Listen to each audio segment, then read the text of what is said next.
बोले मूलनायक चिंतामणि पार्श्वनाथ भगवान की। परम उपकारी परम पूज्य संत शिरोमणि आचार्य गुरु और विद्यासागर जी महामुनि राज की। परम पूज्य मुनि श्री 108 प्रमाण सागर जी महाराज की।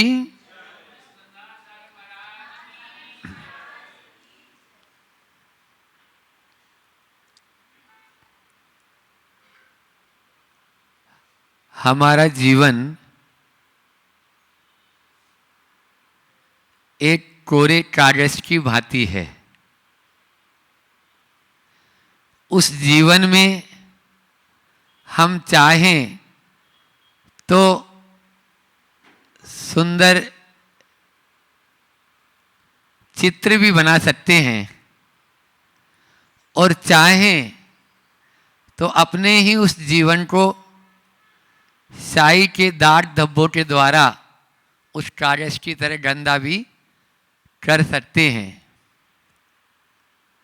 ये हमारे ऊपर निर्भर रहता है कि हम, क्योंकि जन्म हमेशा व्यक्ति का हुआ है, व्यक्तित्व का नहीं। व्यक्तित्व में निखार लाया जाता है, व्यक्तित्व को बनाया जाता है। इसलिए जन्म से महान नहीं, कर्म से महान बना जाता है। जन्म कैसा भी हो, एक झुग्गी झोपड़ी में जन्म लेने वाला भी, एक स्लिम्स बस्ती में जन्म लेने वाला भी राष्ट्रपति बन सकता है अपने व्यक्तित्व के माध्यम से।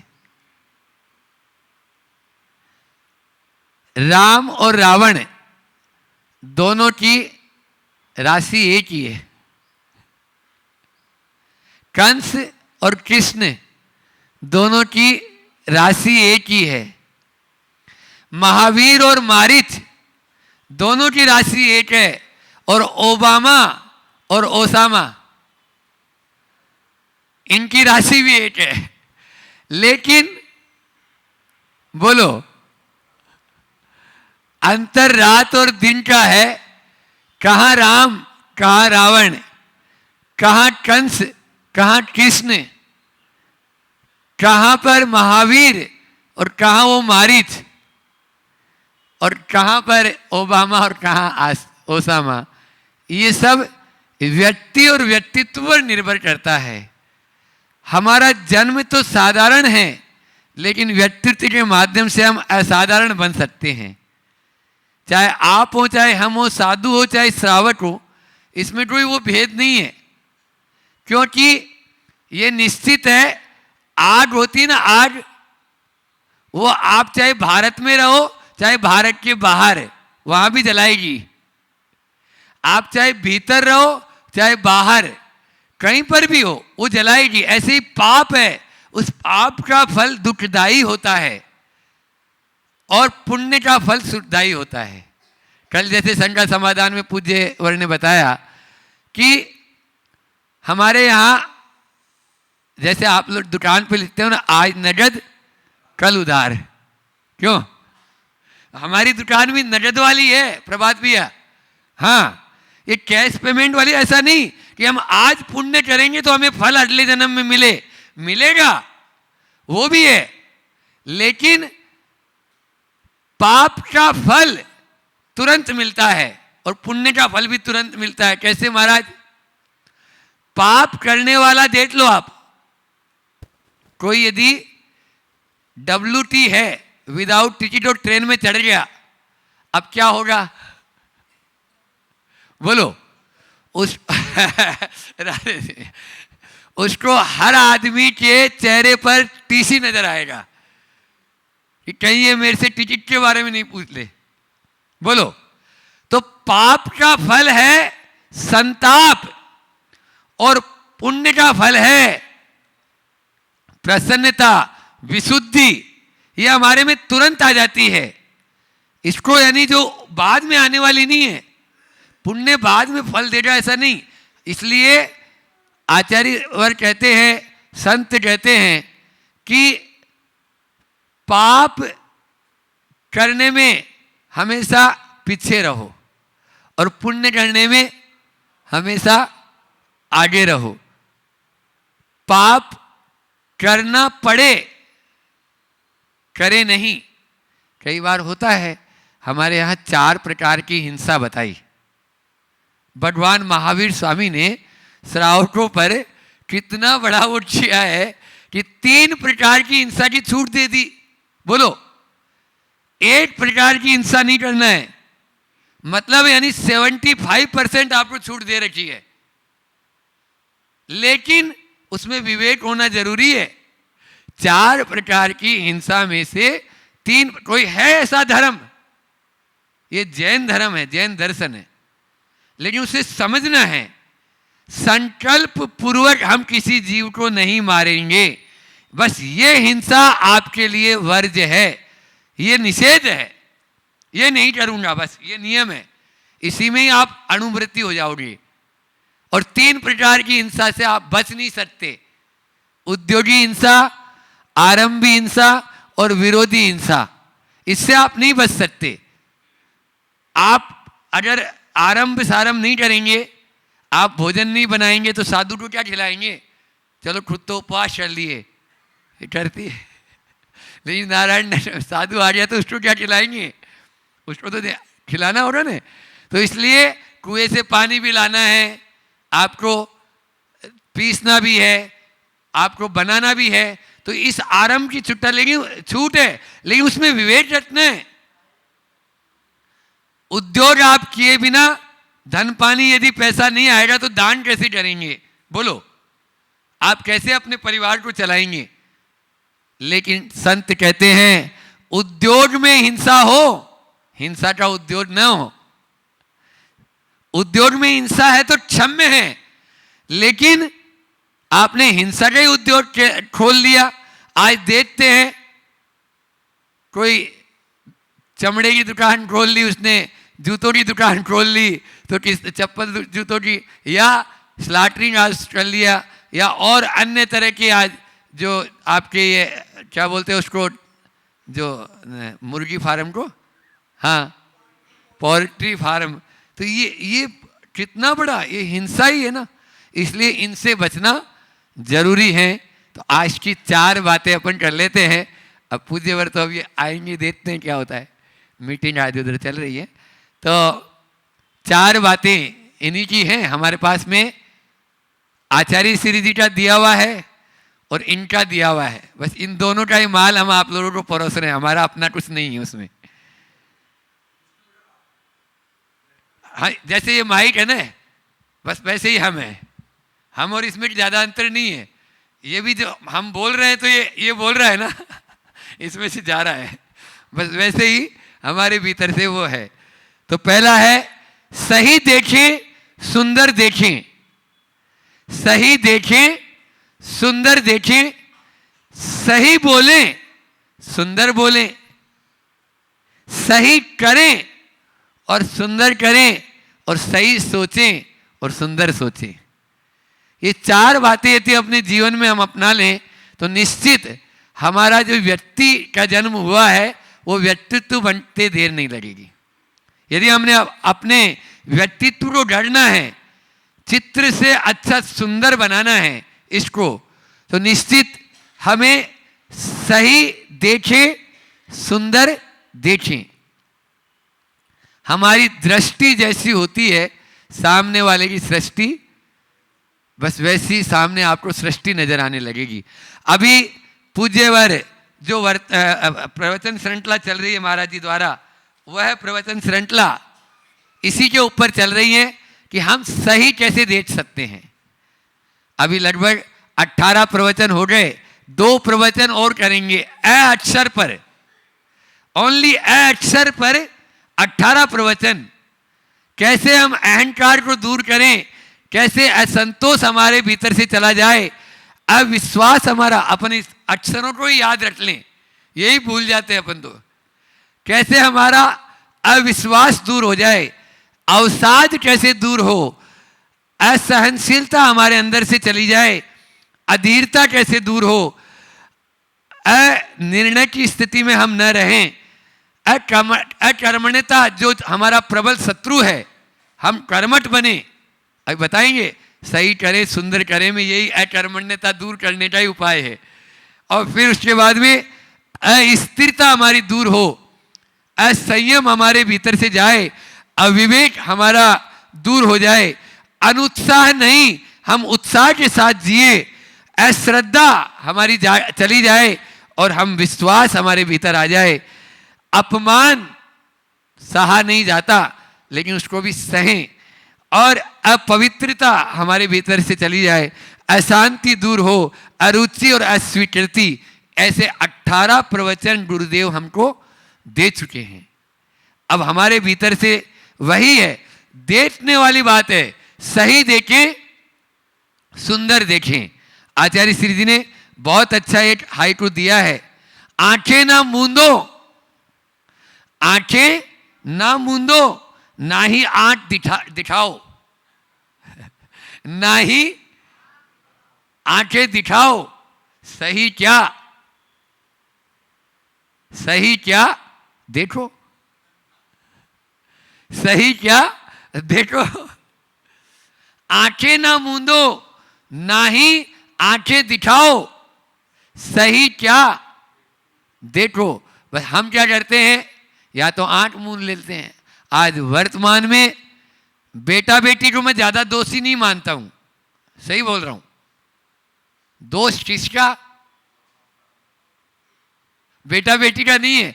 इसी भोपाल में भानपुर में गुरुदेव ने एक प्रवचन किया, जो आहार के पहले, अभी प्रभात पेड़ हम वही प्रवचन बता रहे थे कुछ दिनों में, जो अभी विद्योपदेश के नाम से आपके हाथ में आने वाले हैं।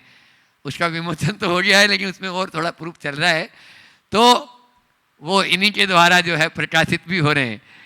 9 भागों में विद्योपदेश, जो महावीर जयंती को जिसका विमोचन किया था, गुरुदेव के हाथ में देना था, महाराज जी के हाथ में, इसलिए हमने बोला अभी तो दे दो फिर देख लेंगे।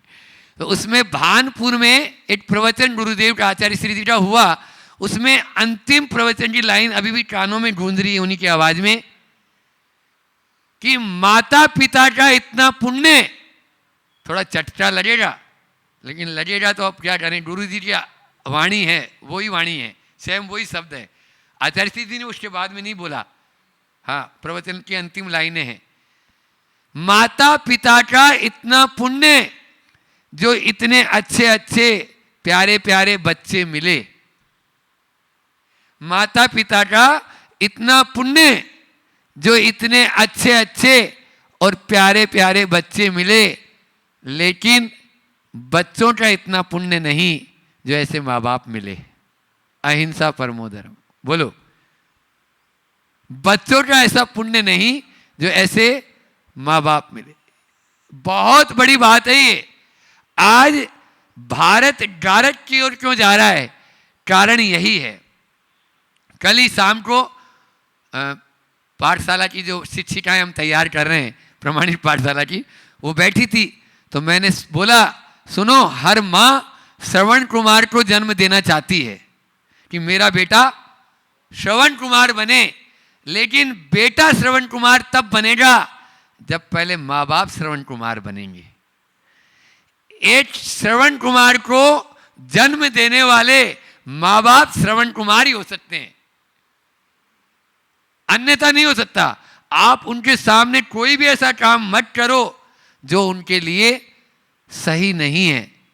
आपको कोई लत लग गई, बुरी लत लग गई, लेकिन कम से कम उनके सामने तो वो काम, आप खुद डर रहे, आप उनके सामने कुछ ऐसे शब्द मत बोलो जो कि, क्योंकि बेटे बहुत जल्दी कैच करते हैं, इसलिए आंखें ना मूंदो। आज क्या करते हैं, मोबाइल दे देते हैं, गाड़ी दे देते हैं, अच्छी बाइक दे देते हैं, एक्टिवा वगैरह दे देते हैं, जा बेटा कहाँ, अब गांव के हैं तो भोपाल और इंदौर चले जाओ, भोपाल इंदौर वाले हैं तो बॉम्बे चले जाओ, और बॉम्बे वाले हैं तो उसके बाद में क्या हो रहा है, आंखें ना मूंदो। बोलो ना, गुरुजी की ये लाइन ही याद, यही याद रख लो, आंखें ना मूंदो और ना ही आंखें दिखाओ।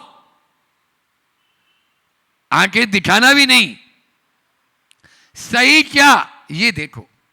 आंखें आप दिखा रहे हैं ये भी गलत, इससे क्या होगा, कुछ नहीं।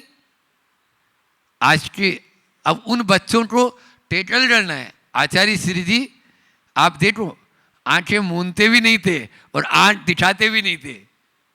समझ में आ रहा है? वो हम 500 को एक यूं कर ले, यूं जरा सा देख लिया आगे उठा के, तो इसमें तो आज मालूम चल गया कि आचार्य श्री जी क्या चाह रहे हैं या कैसा मूड है, ये समझ लो।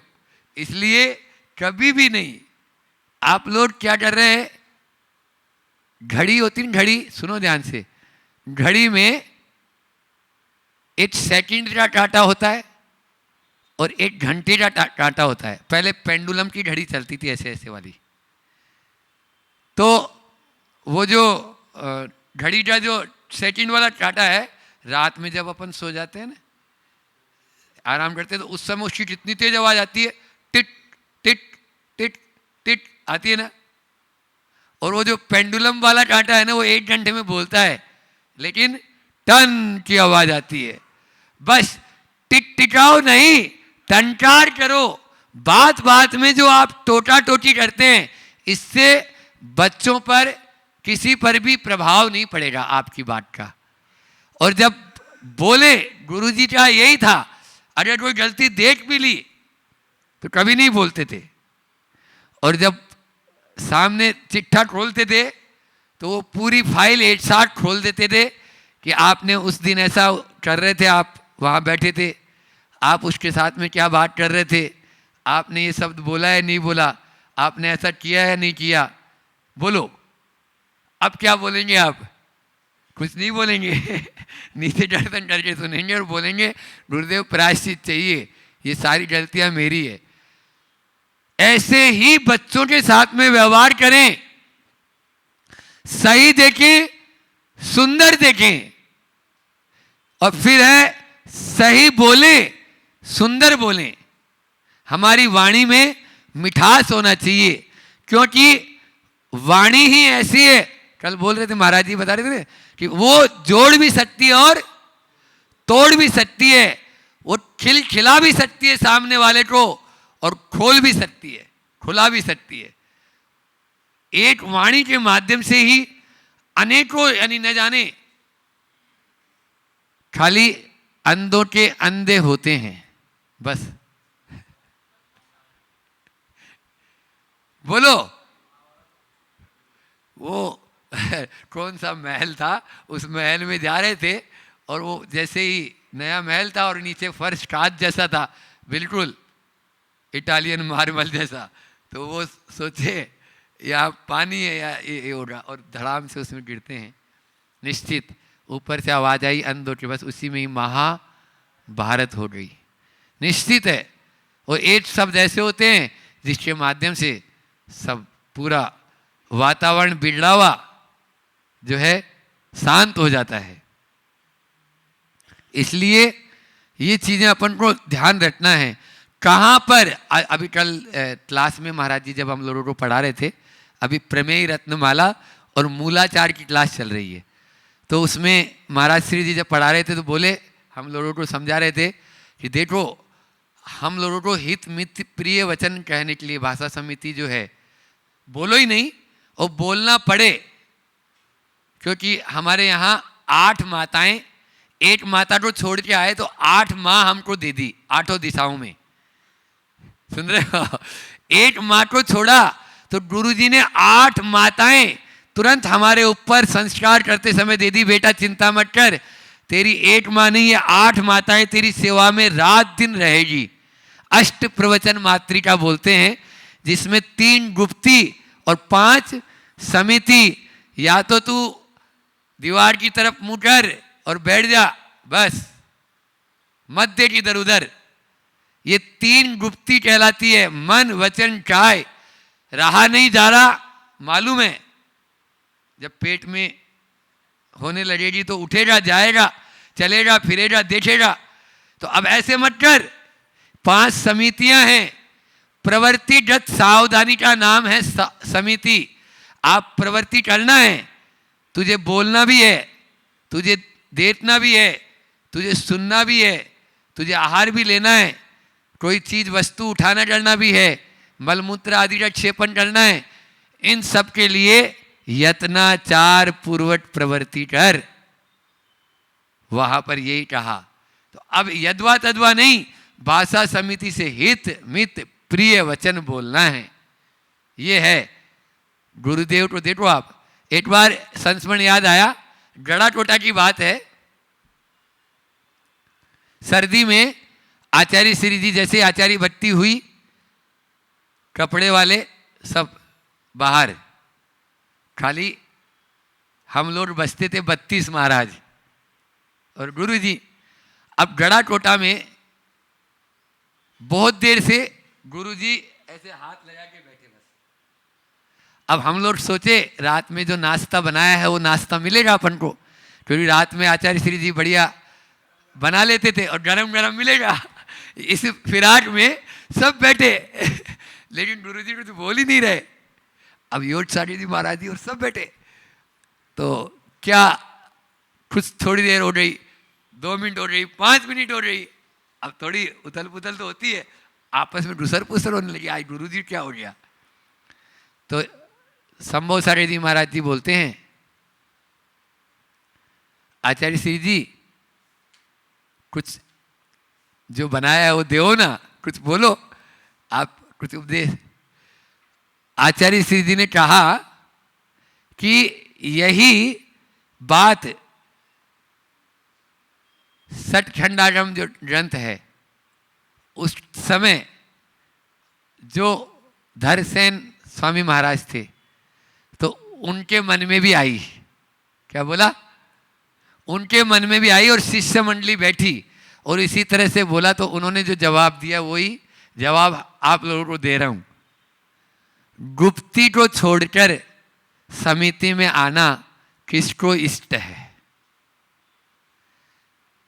गुप्ती को छोड़कर समिति में आना किसको इष्ट है? एक अध्यात्मनिष्ठ साधक जो आत्मा में डूबा हुआ है वही ये शब्द बोल सकता है। गुरु जी के वो शब्द जो है हिला देने वाले शब्द हैं। बोलो, आप लोग तो बोल सोचते हैं महाराज जी हमारी तरफ देखे ही नहीं, महाराज जी हमें हाथ उठा के आशीर्वाद ही नहीं दिए, महाराज जी हमसे बोले ही नहीं। आचार्य श्री जी का बहुत कंसेप्ट अभी अंत में तो बहुत हम लोगों को जो मिला, क्योंकि हम लोग तो पोते की तरह थे, बेटों की तरह नहीं। जो प्रमाणधारी जी महाराज जी, सुधाधारी जी महाराज, क्षमाचारी जी महाराज, इन लोगों के समय जो थे गुरु जी बहुत सत्य रहते थे, बहुत सत्य। एक पेंसिल भी टेबल पे नजर आ रही तो ये कैसे आई? समझ में आया? कहां से आई? तुम तो गए नहीं थे बाजार में। बोलो। और हम लोगों को कुछ भी नहीं कभी, ये तो बहुत कम, लेकिन बस उनका जो मिला। तो आचार्य श्री जी जो है ने कहा, गुप्ती को छोड़कर समिति में आना किसको इष्ट है? सही बोले, सुंदर बोले। केवल हमारे लिए भी है, आपके लिए भी है, सबके लिए है, इसमें सब बात आ गई। तो पूज्यवर अभी जब पढ़ा रहे थे तो परसों ही भाषा समिति का जब प्रकरण आया मूलाचार में, तो वो बोले देखो कमरे में हो तब तो अपन को ये बात हितमित प्रिय बोलना ही है, और यदि माइक में बोलना है उस समय तो हमारा पूरा ध्यान अपने शब्दों पर ही होना चाहिए। एक शब्द भी आपके मुख से निकला हुआ न जाने क्या बतंडर कर देगा, व्हाट्सएप के ऊपर किधर घूम जाएगा, और क्या क्या घुमा देते हैं फिर आगे वाले भी, और घूमते घूमते घूमते सब घूम ही जाते हैं। इसलिए आपको बताएं, एक और संस्मरण याद आ गया, नाम नहीं ले रहा हूं, बहुत पुरानी बात है, अभी की नहीं है, जब व्हाट्सएप नहीं चलते थे उस समय एक शब्द किसी प्रवचनकार से पर्यूषण पर्व में बोलते बोलते किसी गलत चला गया, और उसका बाहर में जो चोंडा लगे रहते, यहां भी लगा है अभी बाहर में, बस उनको वहां से जाना ही पड़ा पर्यूषण के बीच में।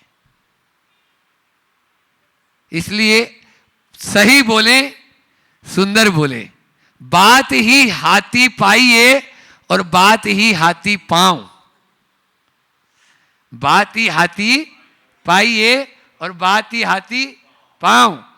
अगर राजा खुश हो गया तो आपको इनाम में हाथी दे देगा, और राजा यदि क्रुद्ध हो गया बोले ले जाओ इसको और डाल दो हाथी के नीचे। ये हालत होती थी पहले। एक ऐसी कहानी है कि एक राजा था, वो राजा अपनी उम्र जानने के लिए लोगों को ज्योतिषाचार्य को बुलाया। अब एक ज्योतिषाचार्य आया, उसने बोला कि उम्र आपकी क्या बताएं, आपके देखते देखते 7 पीढ़ी आपकी आपके सामने खत्म हो। ए डाल दो इसको हाथी के उसमें। दूसरा ज्योतिषाचार्य आया, वो समझदार था, पढ़ा लिखा नहीं।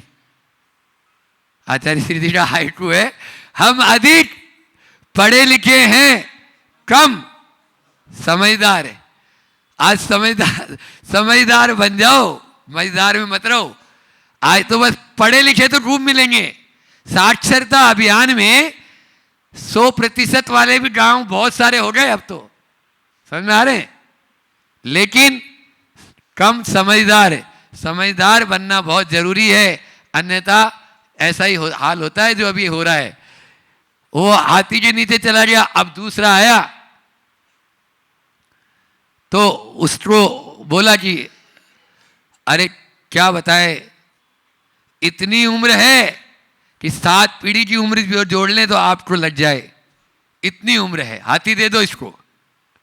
बोलो तो बात ही हाथी पाई है और बात ही हाथी पाऊं। इसलिए ऐसी वाणी मत बोलिए जो आग लगा दे, ऐसी वाणी हम बोलें जो बात खिला दे। बस बात खिलाने वाली हमारी वाणी हो, आग लगाने वाली नहीं। इसके लिए सबसे हमारे मुख से जो वचन निकलते हैं ना, तो वो क्रोध, लोभ, भीरुत्व, हास्य, इनका प्रत्याख्यान करें, है ना। और अनुवीची भाषणम से पंच, तत्वार सूत्र में आचार्य उमा स्वामी महाराज बोलते हैं।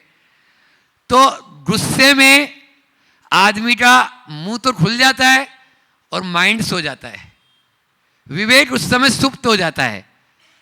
सबसे पहले क्रोध का त्याग करें। गुस्सा जो होता है ना, हर बात में उफनना शुरू हो जाए तो उस समय फिर क्या निकल रहा है मुझे खुद को ही मालूम नहीं रहेगा। समझ में आ रहा है। लोभ में आप कुछ का कुछ बोल जाएंगे। क्रोध लोभ में होता ही है। अब मान लीजिए दुकान पे आया, अरे भैया इतने की तो हमारे ही नहीं पड़ी है, तुम्हें कहां से दे देंगे, होता है, झूठ बोले रही हो। फिर इसी तरह से भय के अंदर, अब पिताजी का भय है तो वो सही बोले सुंदर बोले कहां से बोलेगा, वो कुछ नहीं बोलेगा। अब तो वही बोलेगा जो सामने वाला चाह रहा है, भय के कारण। और हास्य, हंसी मजाक में भी हमारे कितना, हम तो कई बार जब प्रतिक्रमण करते हैं तो हम खुद अपने सोचते हैं, हंसी मजाक में बहुत ज़्यादा ऐसे ही अनर्गल जिसको बोलने की ज़रूरत ही नहीं थी। क्यों भाई ये घड़ी कितने की लाया, अब वो मान लीजिए 100 रुपये की लाया, तो जब तक 100 रुपये की बताएगा तो गड़बड़ हो जाएगा ना उसकी। अब वो पूछ रहा है सामने वाला 1000 की, अच्छा बहुत गजब की घड़ी है, हो गया। बोलो कोई मतलब ही नहीं था। जहां हमारा काम सच से चल जाता वहां हम असत्य क्यों बोलें। जहां काम सच से चल जाए वहां असत्य बोलना हमारी ना समझी है। तो सही बोले, सुंदर बोले, फिर सही करें, सुंदर करें। हम कर तो रहे हैं लेकिन उद्यम क्या कर रहे हैं। आचार्य श्री जी बोलते हैं उद्यम नहीं, उद्यम करो, बनो दमी आदमी। हाइकू है ये भी 17 अक्षर में सारे। उद्यम नहीं, उद्यम करो, बनो दमी आदमी।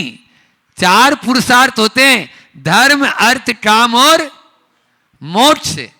अर्थ और काम के पहले धर्म को रखा है। अभी मोक्ष की बात छोड़ो, रहने दो थोड़ा सा, समझे ना।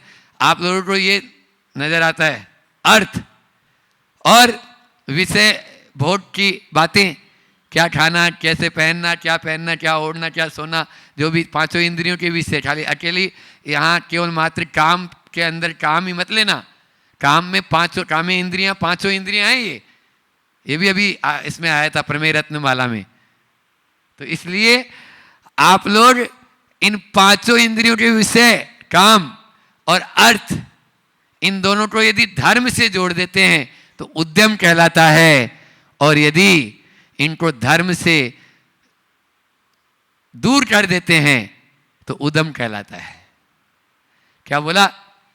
धर्म से यदि अर्थ और काम को जोड़ देंगे तो वो उद्यम होगा, अर्थ पुरुषार्थ पाएगा, काम आपको राम से मिलाने वाला हो जाएगा, राम पुरुषार्थ हो जाएगा, काम पुरुषार्थ हो जाएगा। समझ में आ रहा है? अन्यथा ये आपके उद्यम हैं, उद्यम नहीं। इसलिए उद्यम करो, उद्यम नहीं। बनो दमी आदमी। आदमी शब्द खुद कह रहा है, आदमी शब्द कह रहा है असमंतात, यानी चारों ओर से दमी, जिन्होंने इंद्रियों का दमन कर दिया वो कहलाता है आदमी। आदमी की परिभाषा क्या? चारों ओर से जिसने, इसलिए अपने यहां तत्वार सूत्र में शब्द आता है, सूत्र आता है, इच्छा निरोधस तप है। इच्छाओं को रोको, मन को मारो। लेकिन हम क्या करते हैं? मन का करते हैं, मन से काम नहीं लेते हैं। और गुरुजी ने हाइकू दिया, मन से नहीं, मन का नहीं, मन से काम लो तो मोक्ष। हाँ, मन का नहीं, मन से, खाली क्या बोलते हैं इसको, का और से, बस इसका ही अंतर है, का और से। इसको इंग्लिश में क्या बोलते हैं? नाउन और प्रोनाउन। प्रोनाउन ही बोलते ना, जो भी। मन का नहीं, मन से काम लो तो मोक्ष, काम लो मोक्ष, 5 अक्षर करना है लास्ट में। तो इसलिए मन से काम लेना है, सही करें, सुंदर करें, और अंतिम है सही सोचें, सुंदर सोचें। बहुत अच्छा है, अभी सोचने के ऊपर चल रहा है। गांधी जी के 3 बंदर, गांधी जी के 3 बंदर यही थे, लेकिन भगवान महावीर स्वामी का एक बंदर अपने साथ रखो। महावीर का एक ही बंदर काफी है, वो यूं उंगली रखे हुए है। वो क्या बोल रहा है? सही सोचें, सुंदर सोचें। यदि सही सोचें, सुंदर सोचें, यदि अपन सही सोचेंगे और सुंदर सोचेंगे तो सही देखेंगे, सुंदर देखेंगे, सही बोलेंगे, सुंदर बोलेंगे, और सही करेंगे, सुंदर करेंगे। इसलिए सही सोचें, सुंदर सोचें। सोच हमारी जैसी होती है वैसे ही हमारे विचार मतलब आते हैं, और जैसे विचार होते हैं वैसे ही संसार बन जाता है। एक कुम्हार था, मिट्टी से कुछ बना रहा था। कागज से शुरू की थी मैंने अपना प्रवचन, कागज से, और यहाँ मिट्टी पे लाके समाप्त कर लेते हैं। समय आप लोगों का हो रहा है। तो मिट्टी से कुछ बना रहा था। पास बैठी कुमारिन ने कहा, स्वामिन मिट्टी का आकार क्यों बदल रहा है? मिट्टी का आकार क्यों बदल रहा है? तपाट से कुमार ने कहा, आकार नहीं, यूं ही मेरा विचार बदल रहा है। तपाट से कुमार ने कहा, यूं ही मेरा विचार बदल रहा है। तभी मिट्टी ने कहा, आप लोगों का विचार क्या बदला, मेरा तो संसार बदल रहा है, मेरा तो संसार बदल रहा है। बात असल में ऐसी थी कि कुमार मिट्टी से चिलम बना रहा था। और चिलम का काम क्या होता है? खुद जलना और औरों को भी जलाना। लेकिन वह मिट्टी कुछ हाथ में ज्यादा आ गई तो सोचा इसकी कुछ सुराही बना दूं, इसकी छोटी सुराही बना दूं। तो सुराही का काम क्या होता है? खुद भी ठंडी रहती है और उसमें जो पानी पीने वाला है वो भी ठंडा, दिमाग शांत हो जाता है। इसलिए सही सोचें, सुंदर सोचें, जैसा हमारा विचार होता है वैसे ही हमारा संसार बनता हुआ चला जाता है। अभी जो भावना योग के ऊपर प्रवचन चल रहे हैं पूज्य महाराज श्री जी के, ये हमें वही बात बता रहे हैं, सही सोचें, सुंदर सोचें। आप देख लीजिए, सकारात्मक शब्द का स क्या कह रहा है? स्वर्ग यही है। और नकारात्मक शब्द का न क्या कह रहा है? नरक यही है। बस जिस घर में सकारात्मक सोच होती है वह घर स्वर्ग से भी ज्यादा सुंदर है। और जहां हमेशा जिसके मन में हमेशा नेगेटिविटी छाई रहती है या जिस घर में नकारात्मकता छाई रहती है लोगों में, तो वह घर नरक से कम नहीं है। इसलिए स्वर्ग और नरक आपने देखा क्या? मैंने भी नहीं देखा, पहले देखा होगा अभी तो नहीं देखा, किसी ने नहीं देखा। लेकिन स्वर्ग और नरक यही है, जहां सकारात्मकता है वहां स्वर्ग है और जहां नकारात्मकता है वही नरक है। इसलिए हम हर चीज में पॉजिटिव। आप देखिए महाराज श्री जी या आचार्य श्री जी के पास में कुछ नहीं, उनके पास में जो व्यक्ति जाता है या इनका जो ऑरा देखते हैं अपन, इतना पावरफुल क्यों है? बोलो। इनके पास में हारे को भी हिम्मत मिल जाती है या एक तरह से टूटा हुआ भी जुड़ जाता है। समझ में आ रहा है? कल ही हम बहनों को सुना रहे थे अपनी स्टोरी, तो हम तो कई बार हाथ छोड़ने की कोशिश की, इनका भी और उनका भी, दोनों का ही लेकिन इनकी वजह से उनका भी हाथ पकड़े रहे और उन्होंने भी हमको पकड़ लिया। समझ में आ रहा है? इनकी वजह से। यदि ये नहीं होते तो गाड़ी तो निकली हुई थी। लेकिन ये अपनी इनकी जो बातें होती है ना, समझ में आ रहा है? ये क्या करते हैं, लच्छेदार लच्छेदार तो नहीं बोलेंगे, इनकी जो बात होती है, एक बार तो इन्होंने जो शब्द बोला आप लोगों को बताते चलो कि सोच लो कल्प वृक्ष को छोड़कर थुवर के पेड़ के नीचे जा रहे हो। अब बोलो, ऐसे शब्द न जाने कहां से इनके दिमाग में शब्द भी ऐसे ऐसे बोलते। अब वही वो चल रहा है। जब रामटेक में दीक्षाएं हुई तो हम किसी से बातचीत नहीं, कुछ भी नहीं, तो ये आके बस इतनी बात कान में बोली। अब वो बात घूम गई तो फिर भैया चलो अब आप ही के पास में, नहीं तो कहाँ जाएंगे। तो ऐसा ही होता है। तो ये अपना आप ही निश्चित रूप से हमारा एक सौभाग्य है कि ऐसे गुरु हमको मिले। और ये हमारे भीतर में विचार जो होते हैं ना, वो विचार हमको अपना आप ही उफान आ रहा है, उस उफनते हुए दूध में पानी डाल दो। समझ आ रहा है? तो वो दूध क्या होता है, बैठ जाता है, तुरंत ही बैठ जाएगा। आप देखिए 103 104 फीवर हो जाता है, और जैसे ही हम अपने भावों को बदलते हैं तो वो उस ओर ध्यान ही नहीं जाता, उस ओर ध्यान ही नहीं जाता, और वह अपना आप ही शांत। तो क्योंकि हमारे पास और कोई ड्रिप तो है नहीं भैया कि कोई दूसरी ड्रिप लगवा लें। हम तो तन की ड्रिप के ऊपर विश्वास भी नहीं करते, मन की ड्रिप के ऊपर विश्वास करते हैं। जब कभी भी आपका तन काम नहीं करना बंद कर दे तो बस मन में ड्रिप लगा लो, आपका शांत हो जाएगा। पपोरा में संगोष्ठी चल रही थी, भयंकर गर्मी थी, और एक विद्वान थे, वो सभा में बोतल लेके बैठे हुए थे, तो पानी पीने की कोशिश कर रहे थे। गुरुदेव ने कहा हमारे भीतर झरना बह रहा है, बस उस अमृत की ओर ध्यान दें, इस बाहर के इस पानी की ओर ध्यान न दें, तो निश्चित आजकल ये एक विडंबना हो गई है। प्रवचन हॉल में भी, थोड़ा बुरा नहीं मानना, गुरुओं के सामने भी कुछ दिनों में मंदिरों में भी पानी पीना शुरू हो जाएगा।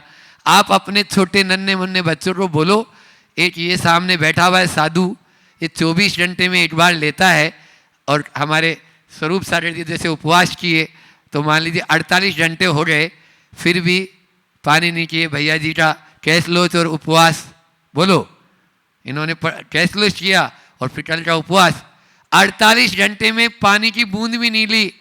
ये जिंदा है या नहीं है? बोलो, बोलो ना, हाउ तो बोलो।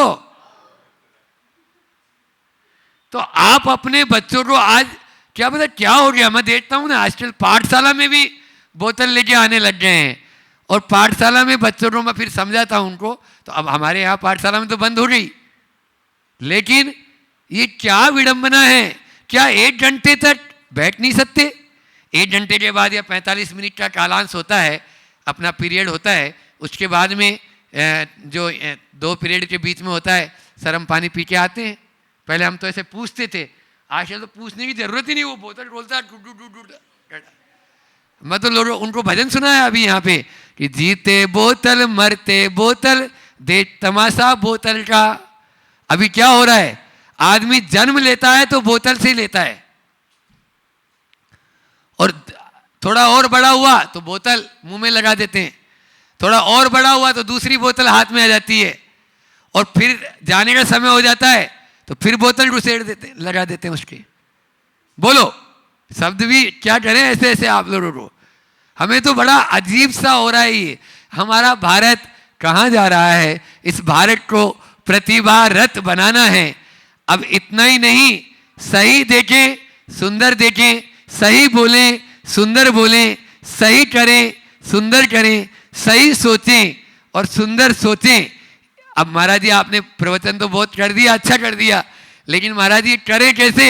ये जो हमारा मन है ये बार बार भाग जाता है, तो इसके लिए 4 बातें फिर से महाराज श्री जी की 4 बातें हैं ये। वो कहते हैं 4 इन को याद रख लेना, तो आप अपने अंदर में निश्चित अपने व्यक्तित्व को निखार सकते हैं। और वो है निषेध। क्या है? निषेध, नियंत्रण, नियम और शुद्धि। यदि शुद्धि तक पहुंचना है, विशुद्धि फिर उसके आगे है, पहले हमें शुद्ध होना है। तो शुद्धि तक पहुंचना है तो पहला है निषेध, फिर दूसरा है नियंत्रण, और फिर है नियम और शुद्धि। यदि हमें शुद्ध होना है तो avoid it, avoid it, avoid it. Acharya Shri ji ने एक बार कहा, जो तू बोलना चाहता है, जो तू देखना चाहता है, जो तू सुनना चाहता है, जो तू करना चाहता है, क्या वो तेरे लिए आवश्यक है? बस पाप से बच जाएगा। अभी शुरू में पहले पॉइंट पे इतना ही ध्यान दे ले, क्या आवश्यक है? जवाब ना देना भी लाजवाब होता है। जवाब ना देना भी लाजवाब होता है। अभी महाराज जी ने बताया था ना बच्चों के लिए, जब यहाँ पर आए थे और बहुत छोटे छोटे बच्चे 180 मात्र 150 बच्चों को लेना था, और 1500 बच्चों के फार्म यहाँ पे उसमें आ गए। ये सब महाराज श्री जी का ही कमाल है। तो उनमें से अब वो तो यूपीएससी एमपीपीएससी के जैसे एग्जाम होते हैं, वैसे ही उनका इंटरव्यू वगैरह होगा। तो उसी तरह से हुआ। तो महाराज जी ने बोला बच्चों को, विद्वान वो नहीं, विद्वान वो नहीं जो हर प्रश्न का उत्तर जानता हो। विद्वान वो नहीं जो हर प्रश्न का उत्तर जानता हो। अरे विद्वान तो वो है जो सामने वाले को निरुत्तर कर दे, सामने वाले को निरुत्तर कर दे। उसको यानी जो है ना, उसके मन में प्रश्न आए ही नहीं, वो प्रश्न का जवाब नहीं, ऐसा जवाब दे कि सामने वाला अब और कोई प्रश्न सोच ही नहीं सकता है। ये था अपने गुरुओं में, यही बात थी। ये तभी होगा जब हम, आज हमने अपने बोर्ड पे नीचे लिखा है कि एक वो जमाना था जब मंत्र युद्ध था, एक जमाना आया तंत्र युग का, फिर और थोड़े आगे बढ़े तो यंत्र युग आ गया, लेकिन आज का जो जमाना है वो षड्यंत्र युग आ गया है। इस युग से बचें। हर व्यक्ति एक दूसरे को चंदू बनाने में लगा हुआ है। ये प्रज्ञा अपराध है। इस प्रज्ञा अपराध से हमको तो बचना ही होगा, अन्यथा ये हम अपनी ही बुद्धि का दुरुपयोग कर रहे हैं। अपने ही तिगड़म बोलते हैं आचार्य श्री जी की भाषा में, बोले उन्होंने ज्ञान सागर जी महाराज बोले, गुरुदेव बोलते थे राजस्थानी भाषा में, हर आदमी तिगड़म लगाता है कि हमारा इसमें कैसे नफ़ा हो, हमें इसमें क्या मिलेगा। तो भैया क्या मिलेगा, हर चीज़ में ये बुद्धि लगाना छोड़ दे। हर चीज़ को अर्थ से तोलेगा या अपनी बुद्धि को लगाएगा, कैसे होगा। घर परिवार संग, हमारा आपस में एक दूसरे के रिश्ते नाते, ये बुद्धि से नहीं चलते, ये भावनाओं से चलते हैं। ये बुद्धि से नहीं चलते, ये भावनाओं से चलते हैं। व्यापार बुद्धि से चल सकता है, लेकिन घर परिवार और संग तो आपकी भावनाओं से चलेगा। एक दूसरे की भावनाओं को हम समझें, एक दूसरे को समझ लेंगे तो निश्चित हम आगे बढ़ सकते हैं।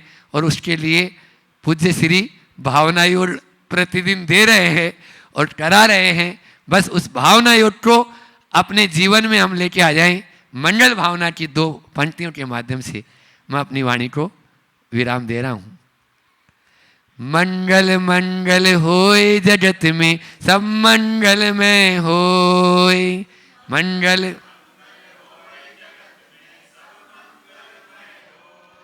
इस धरती के हर प्राणी का मन मंगल में होए।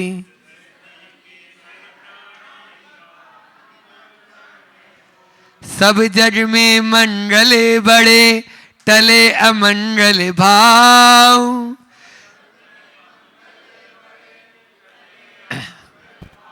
है प्रमाण की भावना, सब में हो सद्भाव।